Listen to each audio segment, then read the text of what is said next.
tous, j'espère que vous allez bien. On se retrouve aujourd'hui pour une nouvelle page d'art journal. Alors j'ai essayé d'alterner un petit peu, alors ça n'a pas toujours été évident, mais d'alterner page d'art journal et exercice avec pour un nuancier ou autre type d'exercice pour l'art journal. S'il y en a encore d'autres, enfin si vous êtes encore intéressé par les exercices un petit peu débutants, n'hésitez pas à me le mettre en commentaire. Moi je serais ravie de continuer cette partie-là, sinon je continuerai à faire que de l'art journal. Et du coup, je ferai plus que ça et au lieu d'alterner. Enfin voilà, je pense que vous avez compris. Donc là, je suis en train d'utiliser mes fleurs Florilège Design, donc la collection Arizona. Oui, c'est ça, c'est Arizona. Donc là, c'est mon carnet spécial Florilège Design. J'ai déjà utilisé ces fleurs pour ma toute première page d'art journal, du coup dans des tons de rose. Et au début, c'est pas que j'avais oublié, mais c'est que je voulais utiliser mes fleurs, pareil, un peu dans ces couleurs-là. Et vous allez voir que j'ai vite changé d'avis. Alors du coup, vous voyez également l'insecte qui est en haut à gauche. Normalement, c'est un tampon bois avec 2 insectes. Et en fait, mon tampon bois, il est beaucoup trop grand pour être sur mon petit carnet d'art journal spécial Florilège Design. Du coup, j'ai décidé de tamponner à part et d'utiliser qu'un seul des insectes. Et du coup, je réserverai une autre page pour le second insecte. Du coup, c'est pas... Enfin, en tout cas, l'idée est pas mauvaise puisque ça fait une page d'art journal en plus. Au début, donc voilà, je voulais faire un fond bleu puis utiliser mes fleurs les mettre en couleur dans des tons de rose. Et puis finalement j'ai changé d'avis, je me suis dit non, je l'ai déjà fait, en plus voilà, c'était pas si vieux que ça on va dire, donc je me suis dit non, je vais pas refaire les fleurs dans les mêmes couleurs. Je vais partir sur un ton sur ton. Et du coup, je suis assez contente de cet exercice-là parce que c'est du coup très intéressant de faire un ton sur ton, puisque il faut quand même que les choses ressortent. C'est faire tout de la même couleur, ce serait fade, mais faire tout de la même couleur avec des nuances différentes en fonction de la dilution de l'eau, c'est intéressant. Alors je n'ai pas fait que du ton sur ton, dans le sens où je suis venue quand même mettre d'autres couleurs, mais qui reste voilà, j'ai pas mis de jaune par exemple, j'ai pas mis de rose, voilà, je suis restée dans les couleurs bleu et vert.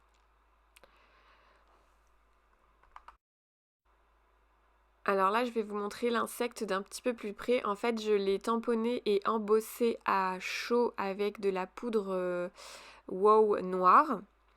Donc du coup, je trouve que le rendu est super sympa, le fait que ce soit brillant et tout. Et du coup, je me suis dit que ça le ferait ressortir par rapport à mes tampons, du coup, mes autres tamponnages qui sont avec un tour noir mat. Donc là, je m'occupe des ailes et que je voulais pas trop opaque, forcément. Je voulais quand même qu'il y ait un petit côté transparent. Et forcément, j'ai utilisé les mêmes couleurs que mon fond, ce qui va rajouter à cette... Enfin, ça va aider à faire croire que ce sont des ailes un petit peu transparentes. Enfin, j'espère que vous me direz à la fin si j'ai réussi mon effet ou pas. Donc là, avec donc actuellement mon insecte il est encore humide et je viens mettre des petites touches de vert, mais vraiment très légères, parce que je veux pas, encore une fois, je veux pas que ce soit opaque et je veux que ça fasse comme des reflets. Vous savez, les insectes, souvent ce genre d'insectes, ça a des reflets verts très brillants, très très jolis.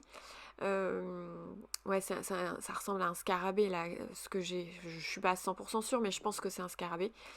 Euh, Enfin, je pense que ça... Oui, je pense que ça s'appelle comme ça. Enfin, bon, bref. J'ai un doute. Enfin, bref, c'est pas grave. Euh, Et du coup, oui, je suis venue mettre son corps dans des tons de vert. Alors, vous allez voir, je le laisse sécher. Puis, au final, je suis venue quand même retravailler. J'ai essayé de mettre différentes nuances de vert. Mais je voulais pas que ce soit trop foncé. Donc, cette partie, je pense que c'est la partie qui m'a le plus donné de fil à retordre. Dans le sens où je voulais que ce soit... je voulais qu'il y ait plein de nuances différentes, mais en même temps, il y a tellement de dessins sur le corps. Alors, c'est très joli, hein, sur... Enfin, je dis le corps, mais c'est, je pense, plus la carapace. Euh, oui, c'est très joli, tous ces petits dessins, etc., etc. Mais Du coup, ça m'a donné du fil à retordre parce que je voulais nuancer, mais sans que ça gâche visuellement les dessins. Donc bon, c'est voilà, encore une fois, j'ai essayé, on verra, vous me direz si j'ai réussi ou pas. Voilà, je voulais mettre des petites nuances, donc bon, dans l'ensemble, moi je suis assez satisfaite de ce que j'ai fait. C'est pas évident, vraiment, c'est vraiment pas évident de travailler ce genre de tamponnage finement travaillé à l'aquarelle, mais ça reste encore une fois un exercice très sympa à faire. Donc une fois que mes ailes sont... je vais les laisser sécher, etc. Donc là, je suis venue travailler mon fond avec un pochoir. Donc le pochoir, je sais pas si, non, je vous les avais pas peut-être pas montré ceux-là. Mais c'est un pochoir que j'ai fait à la Cricut Maker. Donc c'est un design tout près du Design Space. Vous en avez énormément de ce genre de design un petit peu tout près pour aussi bien faire du pochoir que... Vous savez, ils font du smart... C'est ça le smart stencil, donc exprès pour faire du pochoir. Par exemple sur les murs, etc. Donc du coup voilà, j'ai utilisé ça et je suis très contente du coup d'avoir pris le temps de l'utiliser pour ma page d'art journal. Donc là j'ai utilisé mes Neocolor 2, que encore une fois j'utilise pas toujours, enfin que j'utilise pas assez je trouve. Donc là je suis venue prélever un petit peu de matière directement sur mon crayon. Et je suis venue, donc en fait je mets une matière pas trop diluée dans les côtés où c'est censé être plus sombre. Et je viens assez rapidement je mets juste un petit coup d'eau dans mon pinceau. Enfin, je trempe mon pinceau dans mon eau, j'estompe un petit peu sur ma serviette sur le côté et je viens légèrement vraiment, enfin, je dégrade ma couleur uniquement sur le bord de ma couleur. Voilà, j'espère que je suis assez claire là-dessus. Alors pour moi c'est exactement la même technique que quand j'utilise les feutres Tombow. Je viens mettre une couleur foncée dans mes zones qui sont censées être foncées et je viens légèrement avec mon pinceau ou une couleur plus claire dégrader cette couleur-là, mais uniquement sur les bords. C'est-à-dire que je veux quand même qu'il y ait de la pigmentation foncée qui reste. Donc si je viens tout diluer, forcément le rendu sera différent. Donc ça, je m'y suis prise je pense au moins en 3, peut-être 4 fois, encore une fois. Enfin, je pense que si vous avez regardé plusieurs fois mes vidéos, enfin, si vous avez regardé toutes mes vidéos d'art journal, vous avez vu qu'à chaque fois, c'est très rare que je m'y prenne en une fois. Enfin, ça demande du travail. C'est pas en un coup de pinceau qu'on arrive à faire quelque chose de dégradé, joli, etc., etc. Donc, à part si on a, je sais pas si vous connaissez alors j'en ai pas du tout, hein, moi, ce genre de feutre, mais les feutres qui s'appellent, alors je sais jamais si c'est caméléon ou chaméléon, mais ce sont des feutres à alcool, il me semble, de mémoire. Ouais, il me semble que c'est alcool. Et en fait, on peut faire un dégradé très très facilement avec ces feutres-là.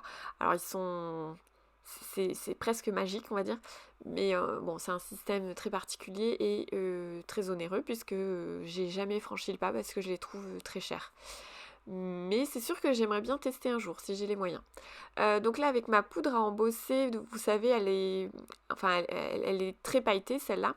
Je suis venue mettre uniquement avec ma Stazone là, uniquement sur mes ailes de la poudre à embosser paillettes là, à reflets que je trouve très belle.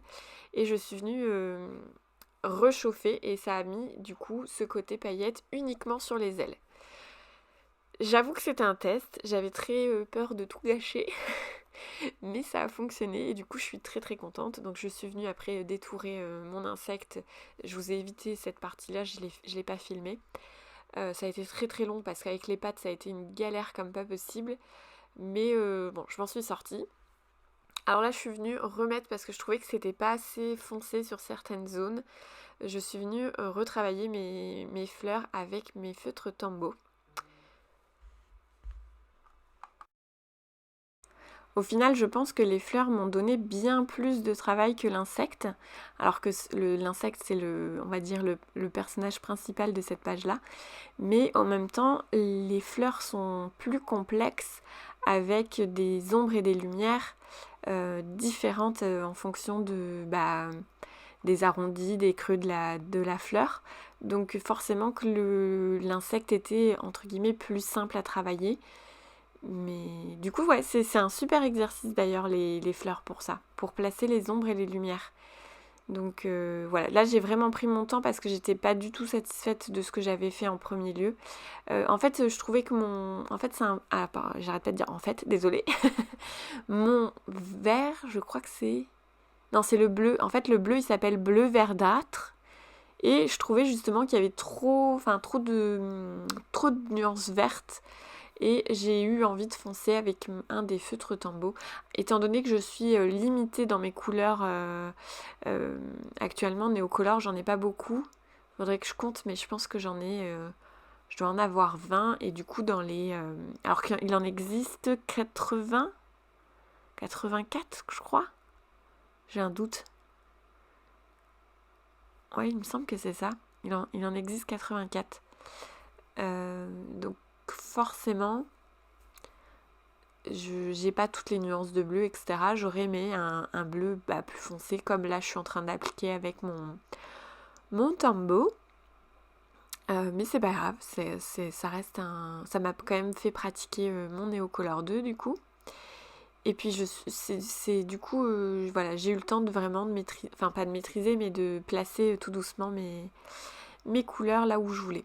Là, je suis en train de coller mon insecte avec ma Tacky Glue et mon embout précision de chez Craftelier. J'ai mis comment on appelle ça, du double face, mais je suis quand même venue mettre la colle. Alors je sais pas si vous connaissez cette astuce là, mais en fait si vous mettez un double face, vous pouvez mettre de la colle sur le double face, ce qui fait que vous avez quand même un petit jeu si jamais vous voulez déplacer votre petite pièce, voilà, que vous voulez coller. Vous pouvez, vous avez un petit temps. Alors je dis pas que vous avez 3 heures pour déplacer, mais vous avez un petit peu de temps. Donc voilà, la page d'art journal est terminée. Je suis très contente parce que je trouve que mes ailes, elles font vraiment transparentes sur mon fond. Je suis je suis très contente du résultat.